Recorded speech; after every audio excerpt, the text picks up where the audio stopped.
Amin. Selamat pagi Bapak Ibu, puji Tuhan.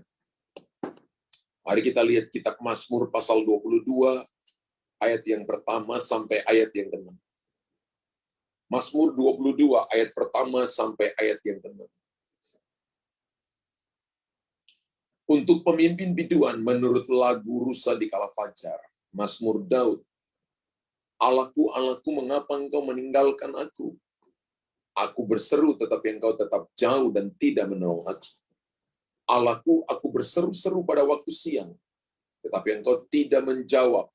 Dan pada waktu malam, tetapi tidak juga aku tenang. Padahal engkaulah yang kudus, yang bersemayam di atas puji-pujian orang Israel. Kepadamulah nenek moyang kami percaya. Mereka percaya dan engkau meluputkan mereka. Kepadamulah mereka berseru-seru dan mereka terluput. Kepadamulah mereka percaya dan mereka tidak mendapat malu. Respon kita ketika doa dijawab Tuhan tidak atau tunggu. Bapak Ibu, Mazmur 22 ayat 2 bagian B berkata bahwa aku berseru tetapi engkau tetap jauh dan tidak menolong aku. Tuhan menunda dan Tuhan berkata tidak. Daud pernah berseru kepada Tuhan, tetapi Tuhan tetap jauh dan tidak menolongnya. Jika apapun yang kita doakan langsung dijawab ya oleh Tuhan, maka itu adalah haleluya, puji Tuhan, berarti tidak ada masalah sama sekali. Tapi sebaliknya, bagaimana kalau jawaban dari Tuhan adalah tidak atau tunggu? Ini harus Bapak Ibu jawab. Bagaimana kalau jawaban dari Tuhan adalah tidak? Bagaimana kalau Tuhan jawab tunggu? Umumnya yang saya lihat, yang saya perhatikan, bagi Bapak Ibu, saya dan saudara, reaksi yang kita munculkan adalah reaksi negatif yang kita tunjukkan. Apa reaksi negatifnya? Kecewa. Apa reaksi negatifnya? Bersungut-sungut. Apa reaksi negatifnya? Mengeluh, marah, kemudian menyalahkan Tuhan. Beberapa orang saya temukan, dia katakan, pastor, Tuhan lebih sayang orang itu daripada lebih sayang saya. Loh, saya tanya kenapa? Saya berdoa lebih dulu dari orang itu. Tapi orang itu baru saja berdoa. Tuhan sudah menjawab dia. Saya sudah doa bertahun-tahun, tapi Tuhan belum jawab saya. Reaksinya adalah reaksi negatif. Reaksinya kecewa. Reaksinya bersungut-sungut. Beberapa saya temukan, ketika mereka lihat bahwa Tuhan tidak menjawab, belum menjawab doanya, maka dia tidak lagi datang ke gereja. Dia tidak lagi punya kehidupan yang intim dengan Tuhan. Dia mulai menjauh dari Tuhan. Bapak Ibu, reaksi negatif ini harus kita jauhi. Kita tidak siap menerima sebuah kenyataan. Ya, jika Tuhan tidak mengiyakan, atau jika Tuhan menolak, atau jika Tuhan menunda permintaan kita, bukan berarti Tuhan pilih-pilih orang, saudara. Bukan berarti Tuhan pilih-pilih orang, atau Tuhan bertindak jahat kepada kita. Jauhkan itu dari pikiran kita. Sebab Tuhan berkata, ketika Tuhan berkata tidak, atau Tuhan berkata tunggu, oleh sebab bisa saja itu adalah salah kita. Kita salah berdoa. Apa yang kita minta dalam doa semata-mata hanya bertujuan untuk memuaskan keinginan daging kita. Lalu Alkitab berkata dalam Yakobus pasal yang keempat ayat yang ketiga, Alkitab berkata, atau kamu berdoa juga, tetapi kamu tidak menerima apa-apa. Kita berdoa, ya, tapi kita tidak menerima apa-apa. Sebab Alkitab menjelaskan bahwa karena kamu salah berdoa, sebab yang kamu minta itu hendak kamu habiskan untuk memuaskan hawa nafsu. Bapak Ibu perhatikan baik-baik. Apa yang kita minta dalam doa semata-mata hanya bertujuan untuk memuaskan keinginan daging kita. Sehingga Alkitab katakan begini, itu adalah doa yang salah. Hari ini coba mari reposisi doa kita, reposisi hati kita di hadapan Tuhan. Apakah yang kita minta selama ini adalah untuk memuaskan daging kita? Kalau itu hanya untuk memuaskan daging kita, Maka itu adalah doa yang salah. Itu adalah doa yang salah maksud saya. Dan Tuhan tidak menjawabnya. Daud berkata, aku berseru kepada engkau, tapi engkau jauh daripadaku. Engkau tidak menolong aku. Tuhan tidak menjawab doanya. Dan Daud mengalami yang namanya waktu untuk menunggu. Terkadang, jawaban Tuhan terhadap doa kita adalah tunggu atau tidak. Dan banyak orang berpendapat bahwa menunggu adalah pekerjaan yang sangat membosankan. Berapa banyak yang berkata, menunggu waktu Tuhan itu bosannya luar biasa. Aku ingin jawaban, aku ingin jalan keluar, aku ingin pemulihan, aku ingin kesembuhan. Tapi mana Tuhan? Aku udah percaya, tapi mana Tuhan? Aku ingin supaya aku mengalami pemulihan dalam keluarga. Aku ingin supaya ketika aku nikah, kemudian aku punya anak. Tapi aku sudah nunggu bertahun-tahun, mana Tuhan? Menunggu adalah pekerjaan yang sangat membosankan. Berapa banyak yang tahu bahwa menunggu itu nggak enak. Tapi Alkitab katakan begini, bahwa orang-orang yang menanti-nantikan Tuhan, yang menunggu-nunggu Tuhan, tidak akan pernah dipermalukan. Mereka mendapatkan kekuatan baru. Mereka seumpama Raja Wali yang naik terbang dengan kekuatan sayapnya. Mereka berjalan tidak menjadi lesu, berlari tidak menjadi lelah. Tapi mari saya beritahukan bahwa saudara dan saya banyak kali, karena ini pekerjaan yang sangat membosankan, sehingga kita tidak sabar menanti-nantikan Tuhan. Banyak kali orang tidak mau lagi berdoa, tidak lagi berharap, tidak mau lagi percaya. Karena manusia, ada kalanya kita mau cepat jawaban Tuhan. Kita mau instan, kita mau minta hari ini, minta pagi, Tuhan mau jawabnya sore, atau Tuhan jawabnya siang. Lebih cepat, lebih baik. Ada moto bagi seseorang adalah lebih cepat, lebih baik. Tuhan tidak seperti itu. Tuhan tidak seperti itu. Ketidaksabaran menunggu jawaban dari Tuhan inilah yang seringkali penyebab kegagalan kita mengalami penggenapan janji Tuhan. Ingat bahwa ada kalanya ketidaksabaran kita membuat sehingga kita tidak bisa menikmati janji Tuhan. Tapi Tuhan mau Bapak Ibu ketika datang kepada Tuhan, belajar bersabar, belajar menanti-nantikan Tuhan, belajar mengucap syukur, datang dengan pikiran positif, pikiran yang benar. Kalau hari ini Tuhan belum menjawab, paling tidak aku punya sebuah keintiman, punya waktu yang intim dengan Tuhan. Kalau hari ini pintu belum terbuka, paling tidak aku banyak belajar firman Tuhan. Kalau hari ini aku belum melihat keluargaku dipulihkan, paling tidak aku mengenal Tuhan lebih dalam lagi. Itu yang paling penting ketika Bapak Ibu masuk dan Bapak Ibu lebih dalam mengenal Tuhan, punya keintiman dengan Tuhan. Waktu untuk jawaban itu adalah di waktunya Tuhan, bukan waktunya kita. Tapi kenyataannya, ketidaksabaran menunggu jawaban dari Tuhan inilah yang seringkali menjadi penyebab kegagalan kita mengalami penggenapan janji Tuhan. Makanya Daud menulis dalam Mazmur 27 ayat yang ke-14. Daud berkata, nantikanlah Tuhan, kuatkanlah dan teguhkanlah hatimu. Ya, nantikanlah Tuhan. Daud suruh kita menanti Tuhan. Daud suruh kita menunggu Tuhan. Berapa banyak yang sedang menunggu Tuhan hari ini? Ya, kita semua sedang menunggu Tuhan. Kita semua sedang punya pergumulan. Kita semua sedang punya masalah, punya persoalan. Kita sedang mengharapkan pintu terbuka. Kita sedang mengharapkan pemulihan, kesembuhan. Kita sedang mengharapkan terobosan. Tapi Mazmur 27 ayat 14 berkata, nantikanlah Tuhan. Lalu ketika Bapak Ibu nantikan Tuhan, harus dua hal Bapak Ibu miliki. Kuatkan hati kita, teguhkan hati kita. Kuatkan hati kita dengan apa? Dengan makanan? Boleh aja, tapi terbatas kekuatan. Tapi Bapak Ibu kuatkan hati dengan firman Tuhan. Kuatkan hati dalam keunitian. Kuatkan hati di dalam pengharapan. Lalu teguhkan. Teguhkan itu meteraikan firman Tuhan dalam hati saudara. Jangan pernah goyah. Sekalipun Bapak Ibu lama ya. Sekalipun mungkin menurut waktu, menurut ukuran Bapak Ibu, saya sudah nunggu 5, 6, 7 tahun. Tapi belum ada hasilnya. Tetap nantikan dia. Sebab Tuhan itu bekerja dengan waktunya. Bukan waktunya kita. Tuhan bekerja tepat pada waktunya. Kalau dia tepat pada waktunya, saudara jangan berpikir bahwa dia terlambat. Tuhan tidak pernah terlambat. Alkitab berkata bahwa dia tidak pernah terlambat, tidak terlalu cepat. Dia selalu tepat pada waktunya. Jadi mari berdiri sesuai dengan apa yang firman Tuhan katakan. Bahwa dia selalu tepat waktu. Karena itu menantikan Tuhan artinya merubah hati kita, merubah pola pikir kita, punya iman, punya kepercayaan, tidak mudah menyerah. Makanya dua kata ini harus Bapak Ibu dan saya punya.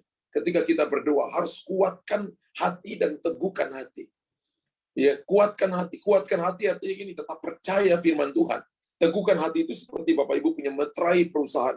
Lalu Bapak Ibu cap di sebuah kertas untuk sebuah meterai, dan perusahaan lain tidak mungkin akan mengklaim bahwa perusahaan itu milik mereka.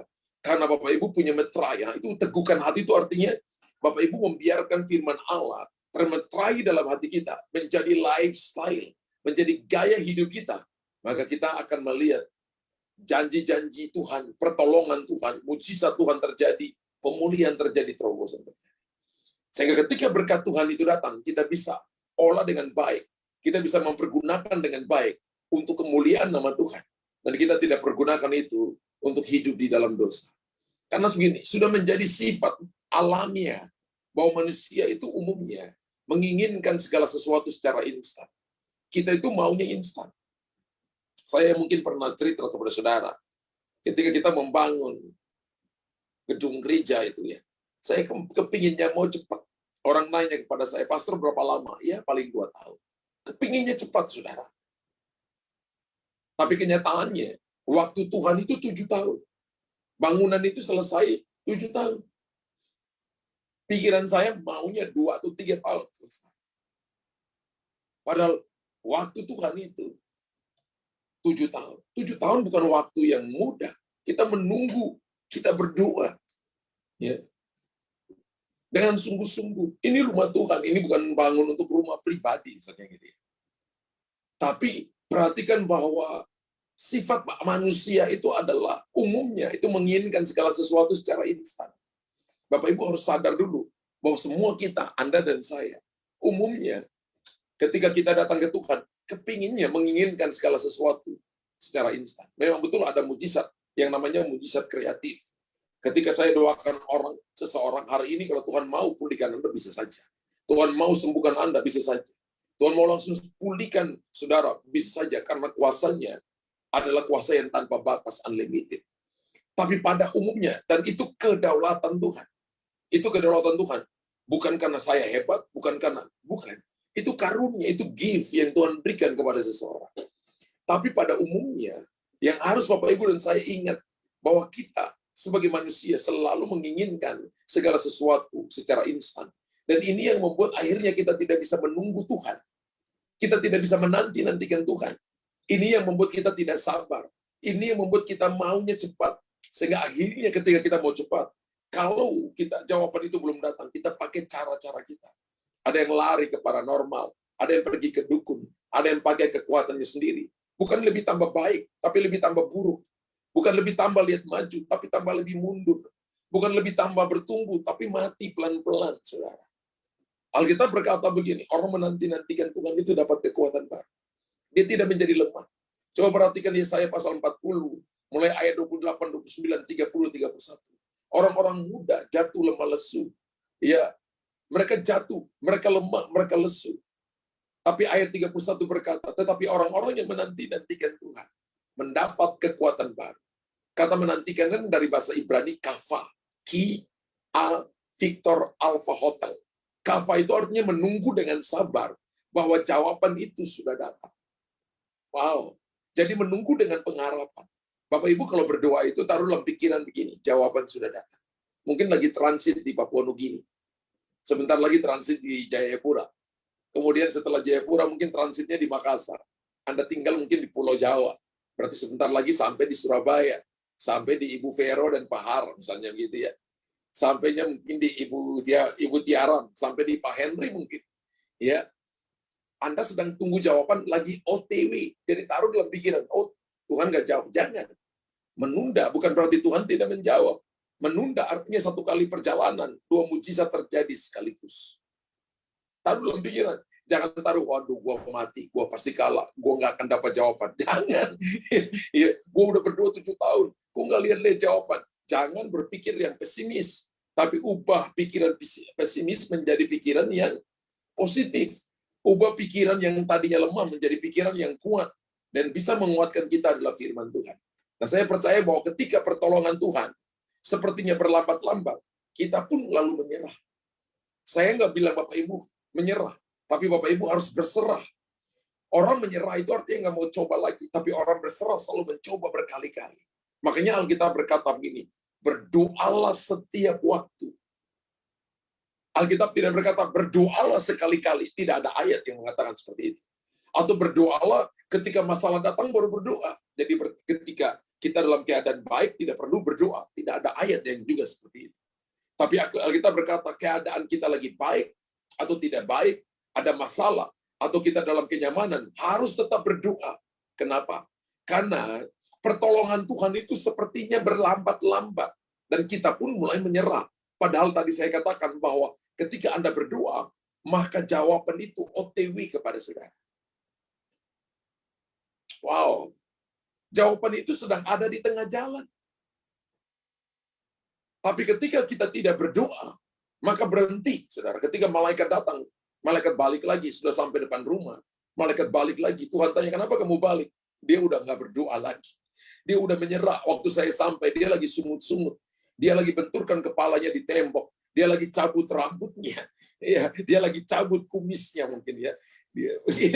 Mungkin begitu. Artinya dia lagi penuh dengan penyesalan ya.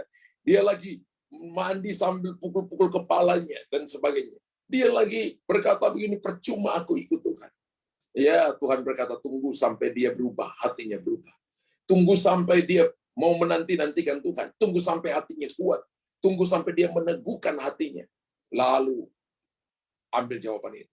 Ingat ketika Daniel ambil waktu doa dan berpuasa. Hari ini kan kita mulai masuk doa dan puasa 10 hari lagi. Ketika Daniel mengambil waktu doa dan berpuasa, ketika dia berdoa, malaikat sudah dikirim. Tapi jawabannya tertunda 14 hari. Ditahan oleh penguasa teritori, penguasa Persia. Ya. Sampai Gabriel harus berperang di sana. Sampai kemudian harus ditolong oleh Michael. Baru dia bisa datang kepada Daniel. Dan dia berkata begini, ketika engkau mulai berdoa, aku sudah datang. Tapi penghulu Persia menahan aku. Dan aku berperang dengan dia. Sampai Michael datang menolong aku. Jadi jawaban sudah datang ketika Anda datang berdoa. Ingat bahwa kita ini anak Tuhan. Dan Bapak kita adalah Bapak yang baik. Bayangkan kalau anakmu berteriak, Pak, aku kurang duit, Pak. Saya percaya seorang Bapak akan berusaha bagaimana memenuhi kebutuhan anaknya. Pak, aku belum makan 1 hari ini. Saya percaya Papa akan berusaha dengan segala cara bagaimana untuk mengirimkan uang kepada anaknya. Karena tidak menginginkan anaknya kelaparan hari itu. Apalagi Bapak di surga. Kalau Bapak di dunia aja berusaha dengan segala cara untuk menolong kita. Apalagi Bapak di surga. Dia Bapak yang lebih baik daripada Bapak yang di dunia. Yang akan menjawab doa kita. Tapi ada prinsip yang berbeda. Yang Tuhan sedang nyatakan bagi saudara. Bahwa dia mau mengubah hati kita. Untuk menerima berkat-berkatnya. Sehingga berkat-berkatnya itu tidak kita pakai untuk daging kita. Tidak pakai memuaskan daging kita. Tapi kita pakai berkat-berkat itu untuk memuliakan nama Tuhan. Berdoa itu, saudara, membutuhkan konsistensi dari orang-orang yang melakukannya. Berdoa itu bukan sekali-sekali. Berdoa itu bukan karena saya ada masalah baru saya datang doa, bukan. Bahkan saya katakan jangan berdoa model seperti itu. Jangan karena ada masalah baru cari Tuhan. Jadi ketika tidak ada masalah, kita tidak berdoa. Itu bukan cara kita mengasihi Tuhan dengan cara berdoa seperti itu. Tapi berdoa adalah setiap waktu, dalam setiap keadaan, dalam situasi apapun. Kenapa? Karena Tuhan Yesus itu menasihati kita agar berdoa dengan tidak jemu-jemu. Berdoa dengan tidak berkeputusan. Berdoa itu harus konsistensi. Kegagalan kita salah satunya adalah tidak berdoa konsisten. Banyak kali waktu keadaan baik, situasi enak, keuangan kita it's okay, pekerjaan kita it's okay, semuanya baik-baik, kita lupa doa. Kita mulai berdoa ketika masalah datang, baru kita berdoa. Jangan.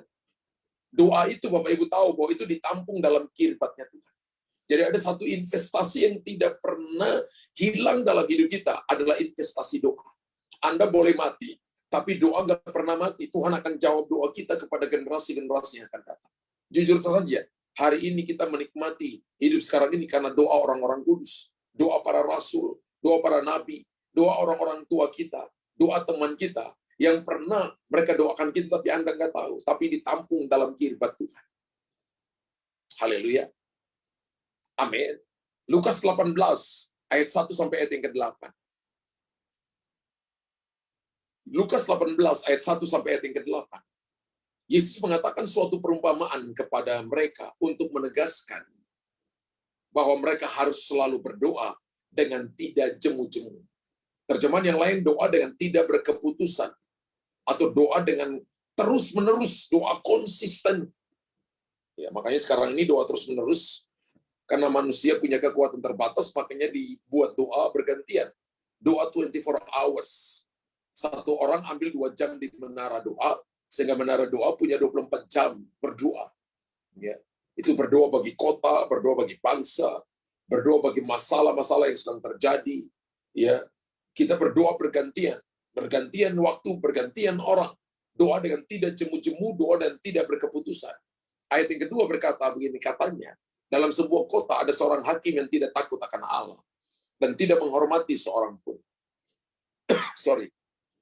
Dan di kota itu ada seorang janda yang selalu datang kepada hakim itu dan berkata, belalah aku terhadap lawanku. Ayat 4 berkata, beberapa waktu lamanya hakim itu menolak. Tetapi kemudian ia berkata dalam hatinya, walaupun aku tidak takut akan Allah dan tidak menghormati seorang pun, namun karena janda ini menyusahkan aku, baiklah aku membenarkan dia, supaya jangan terus saja ia datang dan akhirnya menyerang aku. Kata Tuhan, camkanlah apa yang dikatakan hakim yang lalim itu. Tidakkah Allah akan membenarkan orang-orang pilihannya yang siang malam berseru kepadanya? Bukan cuma siang aja, bukan cuma malam saja, tapi siang malam. Artinya doa dengan tidak berkeputusan. Doa terus-menerus siang malam berseru kepadanya. Dan adakah ia mengulur-ngulur waktu sebelum menolong mereka? Jadi kalau Bapak Ibu ingin melihat jawaban doa datang cepat dalam hidupmu, doa dengan konsistensi, doa terus-menerus, doa dengan tidak berkeputusan, doa siang dan malam. Doa itu bukan cuma waktu Bapak Ibu masuk di kamar sendiri, Bapak Ibu dalam mobil, Bapak Ibu di atas motor, Bapak Ibu di kantor, Bapak Ibu sambil kerja, dalam hatimu selalu berseru, Anda ngomong sendiri, Anda bicara sendiri dengan Tuhan, itu keintiman dengan Tuhan. Ayat yang ke-8 berkata, aku berkata kepadamu, ia akan segera membenarkan mereka. Kata akan segera membenarkan mereka, bukan ia telah. Tidak dikatakan bukan ia telah, tapi dipakai kata akan di sana. Akan artinya, kalau Bapak Ibu tidak berdoa, maka Bapak Ibu tidak akan mengalami dibenarkan. Kalau Bapak Ibu tidak berdoa dengan terus-menerus, maka Bapak Ibu tidak akan mengalami terobosan dan jawaban, mendapat jawaban. Kan begitu Bapak Ibu. Akan tapi, jika anak manusia itu datang, adakah ia mendapati iman di bumi? Ternyata doa yang terus-menerus juga salah satu untuk kita membangun iman, membangun kepercayaan. Doa itu kan daya gantung kita kepada Tuhan. Doa itu kan daya, Bapak Ibu dan saya sedang berkata kepada Tuhan, saya nggak bisa, tapi Tuhan yang sanggup. Doa itu kan sebuah pengakuan bahwa saudara tidak bisa lakukan apapun tanpa Tuhan ikut campur tangan di dalamnya. Dan Bapak Ibu tahu bahwa satu pekerjaan yang paling berkuasa di muka bumi ini, yang sanggup mengubah satu bangsa, satu pribadi, adalah ketika Bapak Ibu berdoa. Kita lihat bahwa hari ini, seseorang bisa diubahkan. Orang yang tadinya keras, orang yang tadinya hidup dalam dosa, orang yang tadi bagi Anda tidak mungkin. Anda melihat orang itu mengalami jalan keluar dan pembaharuan. Bisa diubahkan ketika Anda berdoa dan melihat. Berdoa terus-menerus, dan Anda akan melihat satu waktu nanti hidupnya diubahkan oleh Tuhan. Amin. Makanya ketika seseorang misalnya suka melawan, jangan lawan Bapak Ibu. Jangan hidup selevel dengan masalah. Tapi naik ke level yang lebih tinggi. Level yang lebih tinggi adalah level doa. Amin. Amin. When the enemy shall come and like a flood, the spirit of the Lord shall lift up his standard against him. Ketika masalah datang seperti banjir, Roh Allah menaikkan standar untuk melawannya. Ketika Bapak Ibu lihat bahwa perkara-perkara yang orang mencoba menyakiti Anda, jangan menyakiti mereka, jangan merancang kejahatan dalam hati.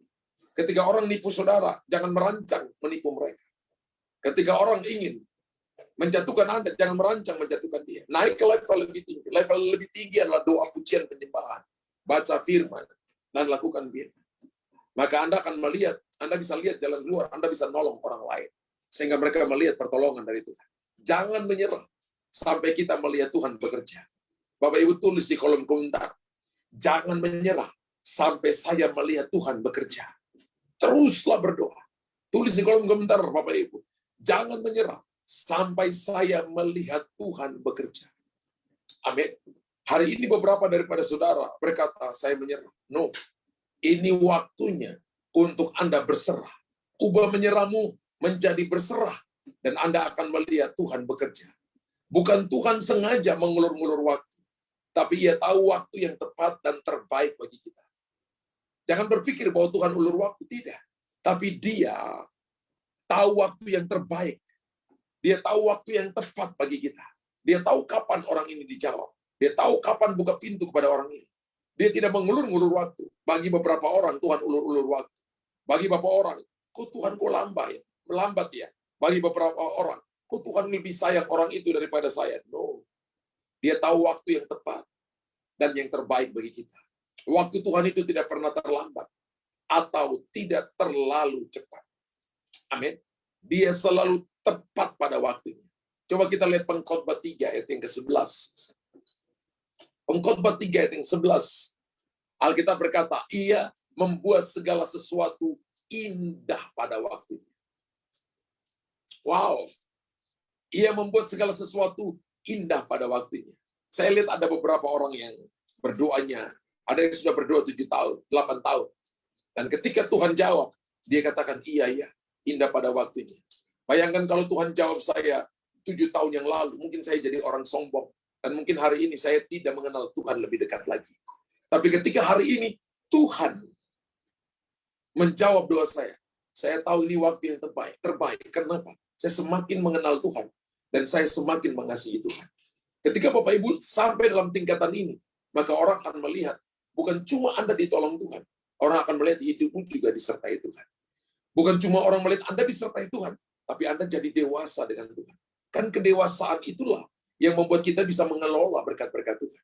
Kan nggak mungkin Tuhan kasih berkat kepada anak-anak untuk bisa mengelolanya. Nggak mungkin seorang bapak kasih kunci mobil kepada anak bayinya, dan berkata, nah, ayo kamu pergi ke Bogor, misalnya contoh seperti itu. Ya, untuk ambil makan untuk papa. Ayo kamu pergi jemput teman papa. Anak yang masih umur di bawah 12 tahun, nggak mungkin kita kasih dia tanggung jawab untuk mengendarai sepeda motor atau mobil. Untuk dapat SIM aja, peraturan pemerintah belum bisa ngasih kepada dia. Amin. Tapi ketika Tuhan tahu bahwa orang ini dewasa, orang ini sudah mengenal Tuhan lebih dalam, maka saya percaya bahwa Tuhan selalu tepat, waktunya tepat dan terbaik kepada kita. Amin.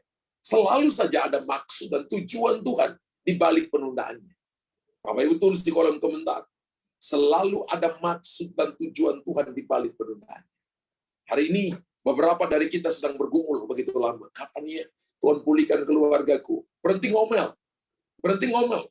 Dan sekarang banyak ucap syukur. Banyak ucap syukur dan berkata, terima kasih Tuhan, bahwa Engkau telah menjawabku. Terima kasih Engkau telah membuka pintu bagiku. Terima kasih bahwa telah terjadi pemulihan. Jangan ngomel. Jangan bandingkan diri dengan orang lain. Belajar percaya bahwa selalu ada maksud dan tujuan Tuhan di balik setiap penundaannya. Haleluya. Saya temukan anak jemaat yang berdoa. Saya sudah berdoa kurang lebih 15 tahun. Dan saya tanya gini, kamu doa apa? Saya doa supaya Tuhan pulihkan kembali bisnis orang tua saya. Kamu doa 15 tahun dan selama ini kamu nggak lakukan apapun. Iya, pastor. Lah saya katakan begini, kamu harus belajar lakukan sesuatu. Supaya kamu tahu bahwa Tuhan itu nggak tinggal diam. Kalau kamu cuma diam dan menunggu, nggak mungkin. Doa itu perlu tindakan, saudara. Doa itu perlu langkah yang konkret. Amin. Sebagai bukti kita percaya. Kita nggak mungkin cuma diam. Misalnya begini. Sebuah ilustrasi begini. Ada seorang bapak ketemu seseorang yang pingsan di padang gurun. Dan orang itu sudah pingsan beberapa hari. 2 hari lebih. Masuk 3 hari. Dia tidak punya air, tidak punya makanan. Kemudian dibawalah, dibopong dengan keledainya, dengan kudanya ke kemahnya. Ketika dia sampai di kemah, diselimutilah dengan kain, ditutupi supaya dia tidak dingin. Dan orang penolong ini berkata begini, ini saya taruh kamu air, dan saya taruh kamu makanan. Dipanggillah dokter datang, dan dokter memeriksa. Dokter berkata kepada penolongnya gini, kasih tahu kepada orang ini, kalau 10 menit dari sekarang dia tidak makan, maka dia mati. Kemudian dikasih tahulah kepada orang ini. Tadi dokter berkata setelah periksa kamu, kalau kamu tidak makan dalam jangka waktu 10 menit ke depan dan tidak minum air ini, maka kamu akan mati. Orang itu berkata begini, iya, saya percaya. Setelah 5 menit berlalu, yang penolongnya juga datang. Orang itu masih belum minum airnya, masih belum makan. Dan dia berkata begini, sudah 5 menit berlalu, saya sudah taruh kamu makanan dan taruh kamu minuman. Kalau kamu tidak ambil makanan ini dan kamu memakannya, kamu tidak ambil air ini dan kamu meminumnya, maka kamu akan mati. Dia berkata, saya percaya. Dan setelah dia pergi, dia kembali lagi. Makanan dan minumannya tetap ada, orangnya sudah mati. Masalahnya saya tanya kepada saudara, apa dia tidak bisa ambil makan dan minuman? Bisa. Tapi dari mulutnya dia berkata, saya percaya. Percaya tanpa tindakan, mati. Alkitab berkata, kitab Yakobus berkata, iman tanpa perbuatan adalah mati. Kita jangan jadi orang Kristen yang berkata, I believe, tapi tidak ada tindakan percaya. Tidak ada tindakan untuk melangkah. Kita tidak melakukannya. Ketika saya ngomong kepada teman saya itu, dia kaget. Dia katakan, berarti saya salah ya, Pastor. Kamu bukan salah, kamu bodoh, saya katakan. Ya, kamu bodoh, kamu tunggu sampai 15 tahun. Kamu hanya berdoa, tapi kamu nggak kerja apapun.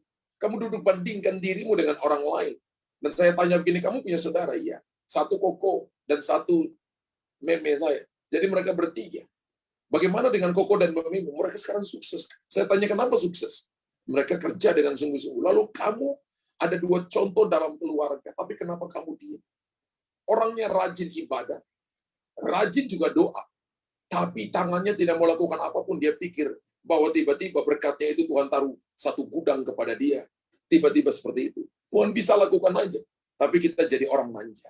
Tuhan tidak akan lakukan seperti itu.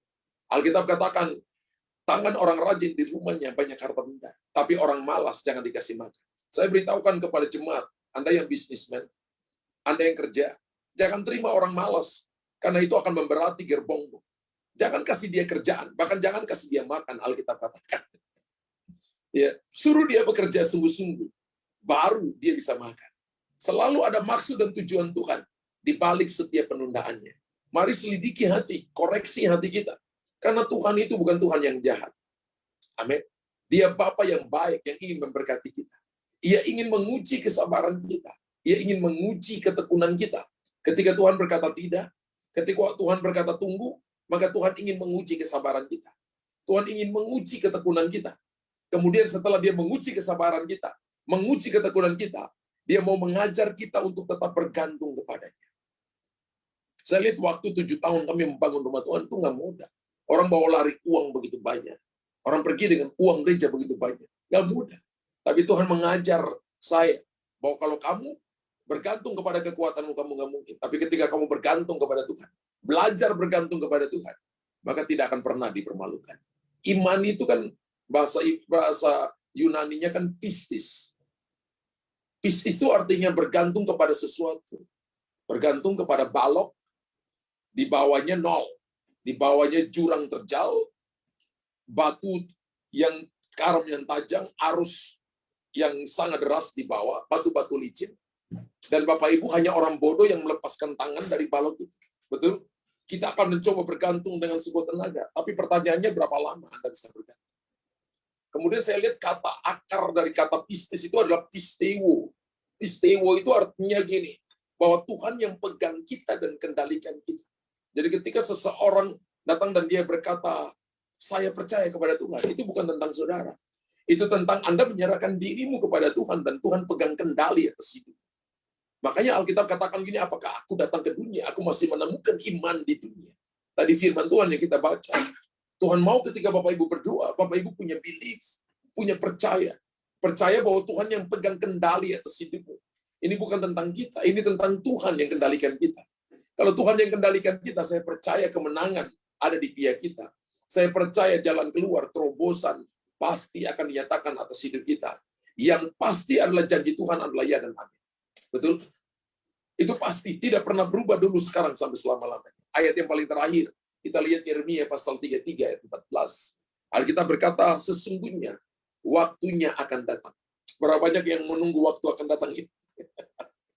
Sesungguhnya waktu akan datang, demikianlah firman Tuhan, bahwa aku akan menepati janji yang telah kukatakan kepada kaum Israel dan kaum Yehuda. Ya, waktu itu kerajaan utara dan kerajaan selatan. Kerajaan utara itu 11 suku, saudara, 10 suku, saudara. Kerajaan selatan itu di bawah cuma suku Yehuda dan suku Benjamin. Ya. Dan Alkitab katakan begini, sesungguhnya waktunya akan datang, demikianlah firman Tuhan, bahwa aku akan menepati janji yang telah kukatakan.